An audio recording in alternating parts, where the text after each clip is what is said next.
Welcome back, my American Horror Story fan. I am your host, Sleepy Celestial. Now let's get right into this. So guys, we're finally kicking off the American Horror Story episodes. Now we're doing a small recap for this episode, and then we're going to be jumping into episode 6 right after. So episode 5, which is where we left off, I did cover it, so I will definitely leave a link of my review. I will just brush on everything that we spoke of. Now it's been a year now since we cover American Horror Story, but I can assure you that the last 4 episodes is going to be very intense, and I know it's going to be interesting. Now, like I mentioned, so episode 5, which is titled Preech, which is, like I referenced, these are Bible quotes or Bible references of chapters that are subliminally in line with the season Delicate. Now, Delicate has a connection with basically the connection to the end of the world again, but in a different way.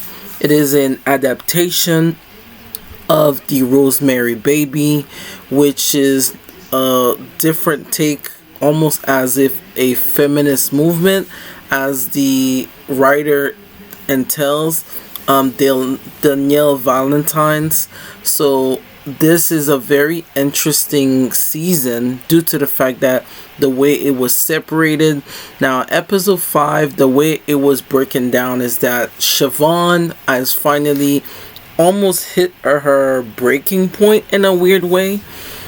She is forcing Anna to have a child. We got to see Dennis O'Hare character, I guess Dex's dad, which is a connection that I think we were trying to make, which has a direct connection to his fan base or his cult base. And we see that the Vanishing Twins, or the Ashleys, which, crazy thing, they predate even during the Queen Elizabeth I era, as well as Queen Mary.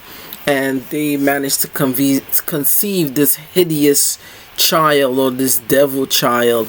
And within the house, there's like a portal that enters inside of Anna's place that leads her to this dark chamber tunnel, which has the Vanishing Twins. So it seems like Siobhan is some sort of the leader of the Vanishing Twins, and it seems like those twins could make wishes due to the fact that they have so many access with not only just the way that they have the maternal thing packed down, but also they have a lot of connection in the industry. And it seems as if the scary thing about this whole season is it revolves around like the Golden Globes or the Oscars and all that stuff, and it gives us a scary behind the scenes of what could actually be going on in our real world.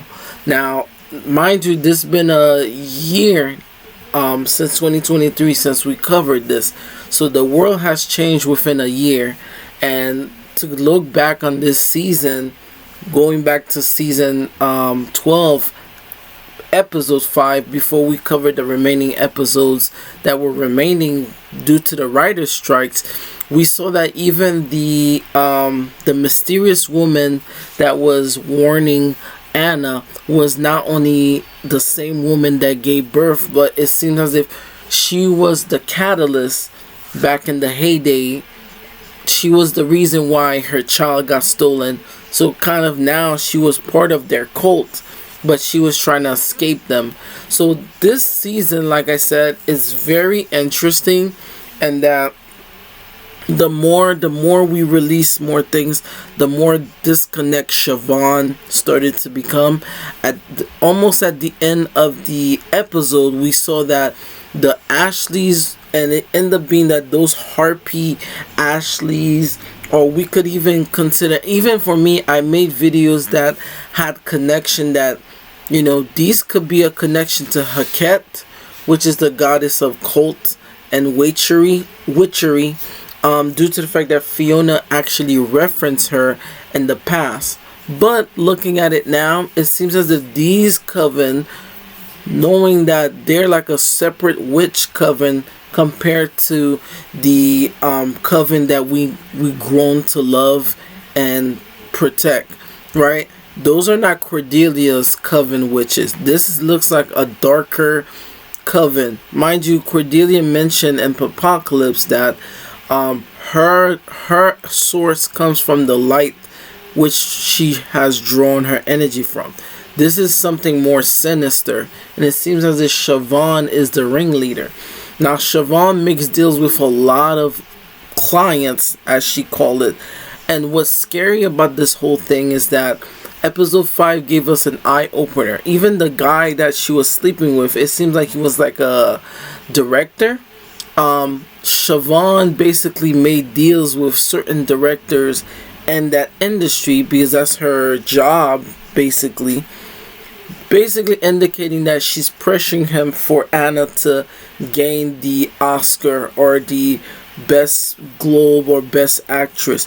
Now, the same girl we saw from the past, which was almost as like the understudy to Anna and was being inspired by everything that Anna used to do before this other celebrity got to this position to be at the same level. Now they're competing as different actresses, and Siobhan was like, okay, how much do you want to win this Oscar? This was the last thing that was shown to us a couple of years ago, which we watching it now was pretty insane. And Siobhan, almost like a kiss of death, she was like, how much do you want this Oscar? And Anna was like, more than anything. And do you really want this baby, or do you really want to get back on your feet to be famous? Prove this to me now and let's seal the deal. So that kiss of death was basically her making that deal with Siobhan. And I think at the same night that the award show was happening, the other actress, basically, it's almost like their soul or their careers, like their success careers, were swapped. And that's kind of very scary to think about, due to the fact that we could easily see this happening constantly in the world, because we don't know what happens behind the scenes when it comes to award shows. One day you might see someone super successful, and the next thing you know, you hear that they fall into like a deep depression, or next thing they were like, oh, it was due to overdose. The world has changed, and the way I'm looking at American Horror Story now, it's almost as if it's depicting reality, and it's connecting reality to our shows. Now, I want to thank Ryan Murphy. Like I said, this season, as much as people give it a flack, I think Siobhan played a very creepy but yet interesting character. You know, I gotta give it up to the appearance of Siobhan and the interesting deals that she makes just to go through the whole, industry that is we call entertainment. So like I said, this was just a recap, like I said, from the last few things that we saw from episode 5, which is titled Preach. Now we're going to be jumping into episode 6, and I cannot wait. It's called Opening Night, and I'll see you guys soon. Make sure you guys like and subscribe, and I'll see you guys for episode 6. Later.